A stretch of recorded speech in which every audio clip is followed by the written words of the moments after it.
Hi. Today I'd like to talk to you about watercolors.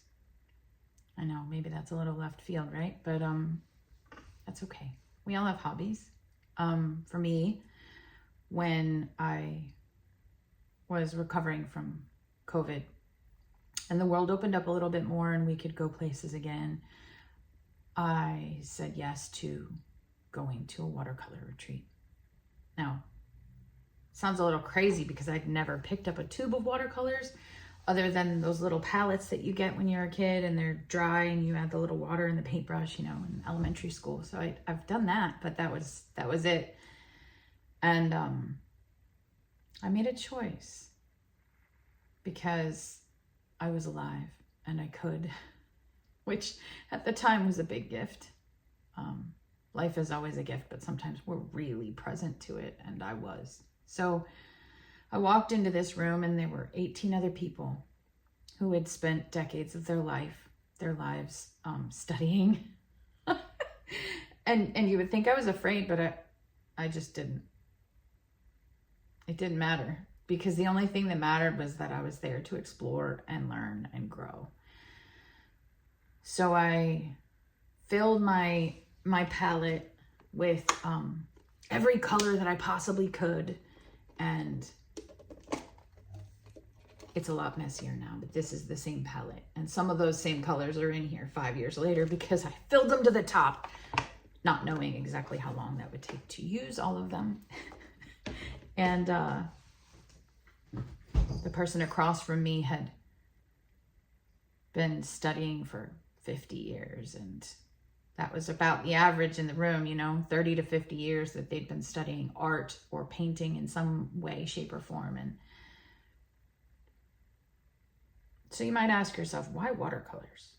Because I haven't gone to art school, but it's my understanding that they don't always teach watercolors. They teach oils, chalks, pastels, charcoal, all kinds of two-dimensional things, but not necessarily watercolors. They might dabble. Well, I guess I could have done that week of retreat and walked away and left it alone. But the truth is, it was somewhat intoxicating because watercolors is absolutely an uncontrollable medium.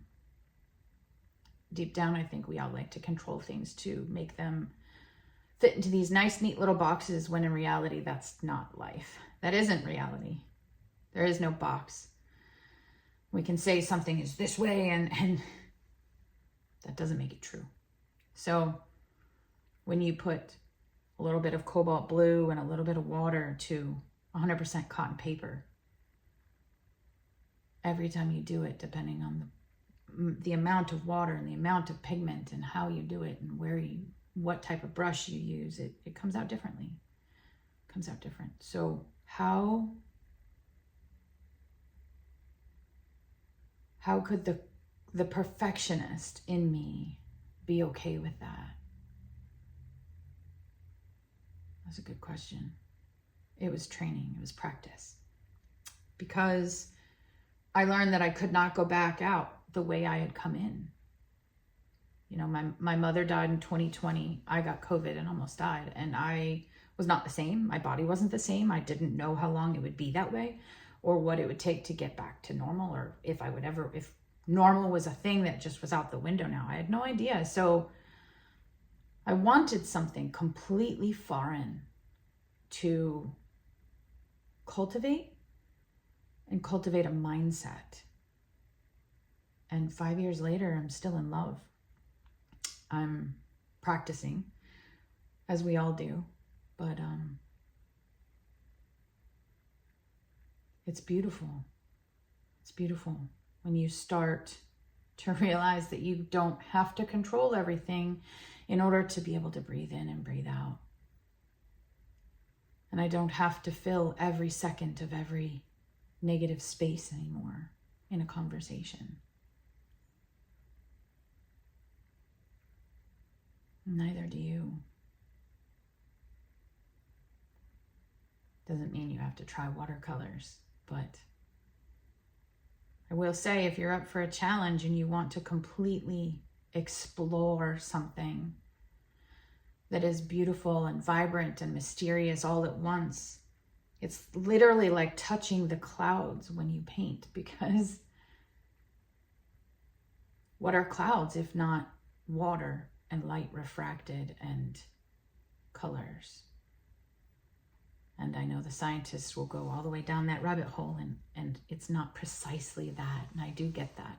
But visually, looking at a cloud and the way that the white meets the blue and whatever colors in between, it's,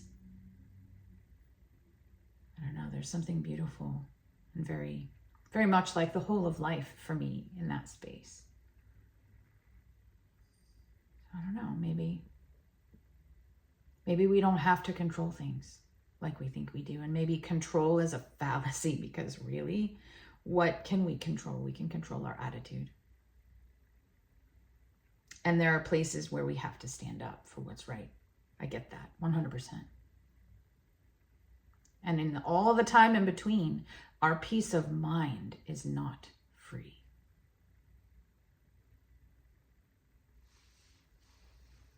Take care of yourself.